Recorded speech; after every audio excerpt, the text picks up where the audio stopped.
Hey First Thursday Club, it is Levi from Cascadia Coffee Roasters.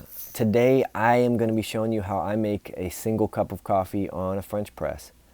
So if you are not using a scale, you can just add 4 tablespoons of coffee to your grinder, super easy. If you are using a scale, you can follow along as well. Just start with 23 grams of coffee, or if you're using ounces, 0.8 ounces. And then we're going to grind this to a medium coarse grind, kind of like what you see here in the top left corner of your screen there.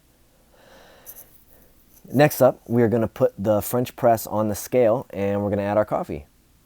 Now, after we've added the coffee, it's time to start pouring the water, which it's okay to boil your water. Just make sure you give the water a few minutes to cool down before you start pouring. And then only pour enough to just saturate all the grinds. If you're using a scale, it's going to be about twice the weight of water as grinds. Then you want to mix it up and continue your pour until you've poured half to 2/3 of your total water.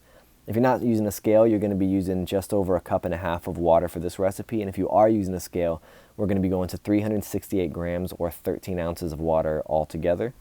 You want to give it a stir and then let it sit uncovered for about 1.5 minutes, really until you hit that 2-minute mark total.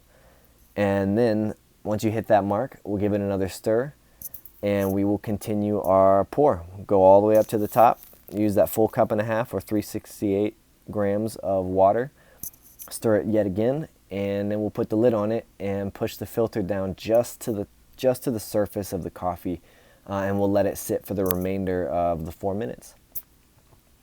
Once those 4 minutes are up, you can go ahead and gently press the filter through the coffee, pushing the grinds down to the bottom. You want to be real gentle so you don't get particles up into the mix, and then that's it. We can pour the coffee into our mug and enjoy.